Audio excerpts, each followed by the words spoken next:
Welcome to Adam's Den. This is so interesting because I've been making movies on different topics, and I keep coming back to this notion, which is the importance of creating a bridge of empathy between the movie, the book, or the play and the audience. The audience needs to empathize, otherwise the moment is not important, unless they can see themselves in that moment, even if it's through characters that are so different from you that you would not even be in that moment. But you get to experience the moment through that character, and for that, you need empathy. And empathy is easier shown in movies through actions than words, because words can be empty, right? You can, like I said before in a recent video I did, you can make a character, so a character can say something and do exactly that. It can say something and do it the exact opposite. It can say something and do nothing, or can say nothing and do plenty. So it's a very simplistic I like that. Four-tier strategy where it just makes clear what the complexity of a character can be. So now that you know this, in what situation is your character going to say, I love you or I hate you? Now you get to decide, because if they say, I love you when they are trying to showcase love, that is not only just redundant, it's uninteresting, it's not engaging. You can expect it, and for that reason, it's not going to be exciting.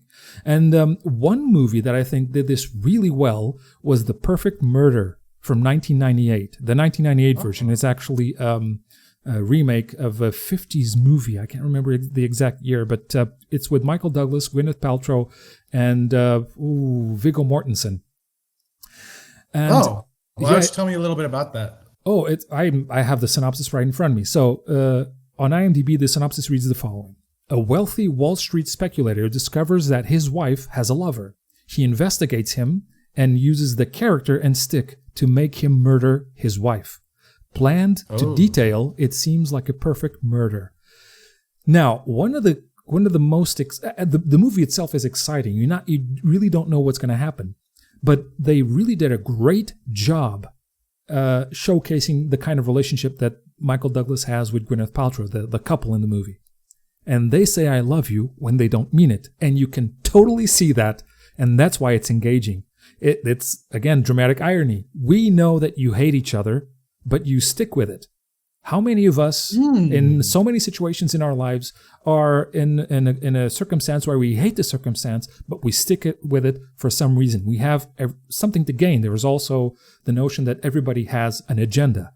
And it's through empathy that you expose those agendas and you see yourself in the character's shoes. Does this make sense? Oh, yeah. And I'm going to try to contain myself because I just have so much to say about this. So let's go back to Quentin Tarantino now. You don't have to contain yourself, by the way. Feel free to go overboard. So there's this. So what you described can actually all be summarized in one single word. Do you know what that word is? Oh, I told you verisimilitude. It's your turn. Okay, this word it's a much simpler word to pronounce. Subtext. Oh yeah.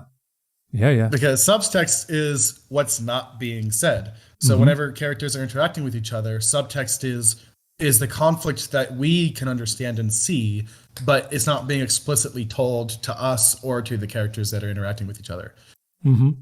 So Tarantino is the master of this. Whenever what he does is this is probably the simplest way to create subtext, but it's also one of the most efficient ways to do it. That's just to simply put them at cross purposes from each other. So one person wants one thing, someone else wants a different thing, but they're mutually exclusive, so they can't both get what they want. And so even if they're being cordial and friendly, there's still going to be some sort of conflict in how they talk with each other, how they interact with each other, and how their intentions conflict with each other. Listen to the entire podcast for free on YouTube or Spotify, and also a bunch of other places. Check the links below, pick your favorite, and boom, you're done. Also, please subscribe to the channel and smack a like if you're enjoying it so far. And why not join the conversation in the comments section below? Do it. I dare ya.